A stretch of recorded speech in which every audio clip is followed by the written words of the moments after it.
Welcome back, my brothers and sisters. I am Braden, and this overprivileged gentleman over here is Tim, and that is going to make sense in 1 second. And this is The Second Legacy, and thank you so much for stopping by. Today, we are going to talk about the epic fail, the magnificent failure of the Here for the Kids rally, which we covered last week. There is stuff in here. It is a banging show, and you're going to love it, and thank you so much for tuning in. Now, if you want to see The Second Legacy grow, please hit that like button, subscribe to the channel, and help with that notification bell. We would love to have you on board to spread freedom far and wide across this great nation. But as always, before we get into this, I've got to ask Tim. Tim, how are you doing? Are you feeling extra privileged today? I'm feeling extra privileged. Oh, yes, I'm very privileged. It's been a very privileged day. Yep. That's good. That's good. It's very appropriate because this is a follow-up to our prior privilege. In fact, I still have the buckets of privilege. I didn't bury them, Tim. Oh, no. Yeah. It can seep out and get into the neighborhood, into the groundwater. It does. It gets into the groundwater. That's where I was going. That's what I was going for. Maybe it's just, really toxic, get up a little bit. But if you guys do not know what we are talking about, there was a rally last week in Colorado. Now, this is really important because it was all around gun violence and gun violence prevention, and a small ask that they were trying to get that governor of Colorado to get rid of all guns. Such a small ask, but yeah, through executive fiat. Just sign an order and make them go away, Governor. Of course, just make it happen. And they had a such weapon. A small chance. Oh, they did, and it was the white privilege. And if you guys don't believe us, check the video like 2 or 3 days ago because it actually happened. Everything is quotable. But let me give you an update on how this turned out with the super magic rocket fuel. Here for the Kids leaders disappointed following low turnout at Colorado Capitol gun protest. No protesters appear to have shown up on Thursday. Meanwhile, California's governor proposed a 20th Amendment to the U.S. Constitution dealing with guns, which we covered in another episode. But Tim, I mean, technically, that's not wrong. It was a low turnout. I mean, 0 is low. Yeah, you got to love the headline versus the first paragraph. Disappointed to low turnout. Nobody showed up. But again, were they wrong? Because that is low. Right, but wow. I mean, yeah. You just got to love journalism these days. You've got to. Is it even really considered journalism, to be honest? But this is the crew that didn't want any people of color showing up to the protest. They only wanted white women showing up so they could leverage their white privilege to force the governor into signing the executive order to ban all guns in the state of Colorado. And nobody showed up. The white privilege worked so well, it cleared out the Capitol. It did. It was so potent that it reeked, and then people got out of there. That toxicity, they should have buried it, like we told them in the last episode. Like we told them to. Right next to the nuclear waste, but that white privilege destroyed everything once again. See, they called 100%. Down the fire, and it burnt everything up. It destroyed their movement. They straight up went biblical. They thought it was going to work, but it didn't. But if they had only gone with the Yucca Mountain approach, as we mentioned, Mr. Producer, could you hit number 6 and let's show the people what happened? Leaders of a national advocacy group that hoped 25,000 people would come to a sit-in at the Colorado Capitol this week to protest gun violence and demand a gun ban said they were disappointed that more people didn't show up, but they were still confident in the message behind their movement. Keep in mind, just to reiterate if we haven't said it enough times, the message and power behind their movement was white privilege, buckets and buckets, and women specifically using their white privilege to push forward gun control because that was the missing ingredient. And if you think we're kidding, watch the earlier video. Everything is linked. This is the level that we're at with these people, Tim. They actually believe that this is the approach. And I mean, they're still confident in the message. Yeah, they're mentally deficient. But that is the case with most anti-gunners. I mean, these are people that are just daft. I don't know how else to explain them. They wish more people would have shown up. You mean like one person maybe? I mean, did the organizers not even show up? We don't know. But no. No protesters showed up. In this article, Tim, you would be pleased to know, I didn't actually get this clip, but in this article, it says that the organizers were huddled inside the Capitol for safety. It says that. Oh, they huddled for safety. Did they have a ring of white privilege around them? Or, probably in the... So they brought in the white women to encircle them, to protect them with the white privilege, maybe? Yeah, maybe it was. Yeah, maybe. See, now we're getting into that zone where I'm going to get in trouble. So you and me both. But look, they're the ones invoking this. We're just mocking. Oh, 100%. Right? 100%. 100%. You know, for all the people out there go, you're just being racist. No, we're not. We're laughing at the stupidity of the racism that they are talking about themselves, that they're trying to invoke. 100%. And they're trying to leverage this approach to get gun control passed, because apparently, per their words and their speech, everything is linked. White privilege is rocket fuel and magical fairy dust, the kind that Tinkerbell uses.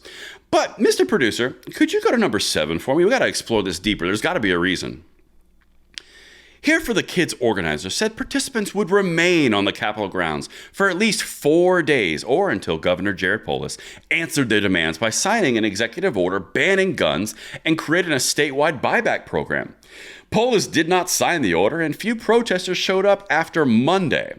By Thursday afternoon, there was no one demonstrating out of the Capitol. So the juice that they had, Tim, was about 8 hours, and it was about 500 people. They expected 25,000, and then it trickled away. Okay, so the article's all over the place on the turnout, but it went from no protesters appeared to have shown up to 500 did, and they all fizzled out? No. So it says on Thursday there were no protesters, because Monday's when they started. The article is very clearly stating that Monday through Thursday was when the 25,000 people were going to sit in and not budge. But then only 500 people showed up on Monday, and then Tuesday, Wednesday, Thursday there was no one. Except those huddling in a circle in the Capitol. Yes. Okay. Yes, except for that magic circle.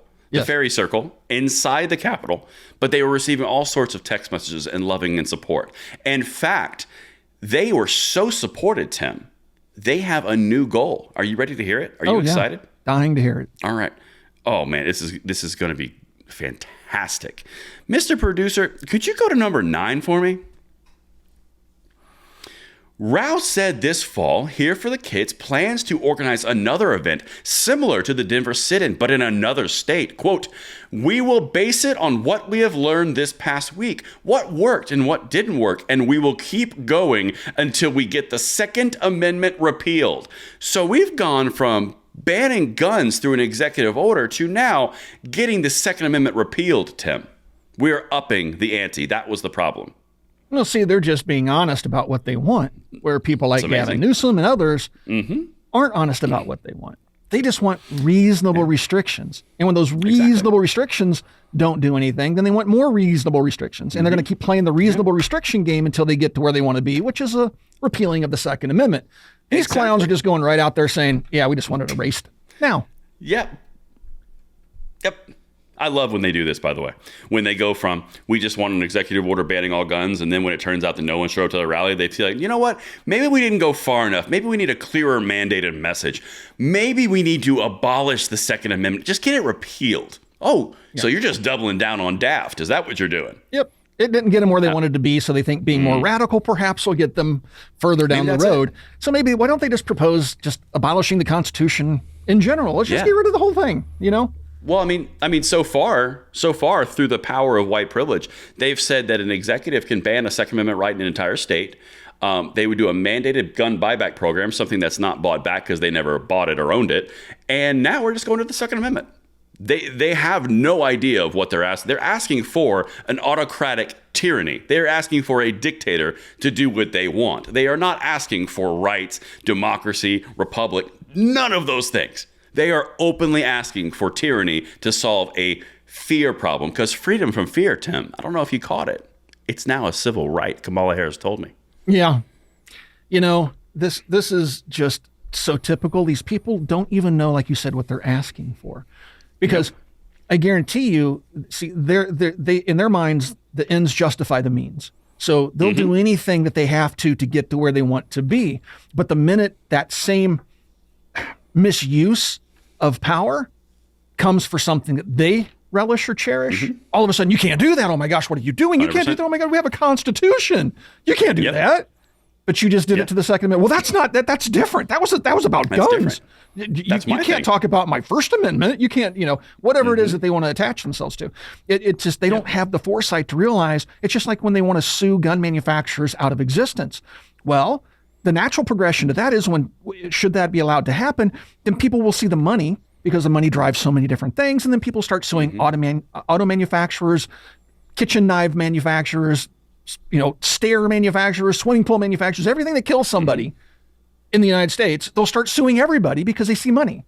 Yep. And they don't realize that what they're advocating for, just because they want to go after a narrow cause and they're willing to give up everything to get that one thing done, that the ramifications of that basically unravels our republic completely and our Constitution.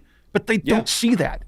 No. It's just like... Because they've been told it's fear. It prompts everything. We haven't tried the right version of socialism yet. I mean, several hundred million people have died, but we just weren't doing it right. Let's give this a shot. But they didn't do it right, Tim. Yeah. But they didn't do it right. You've got to pay attention. They just didn't do it right. And socialism has never led directly into communism ever, except every time. Yeah.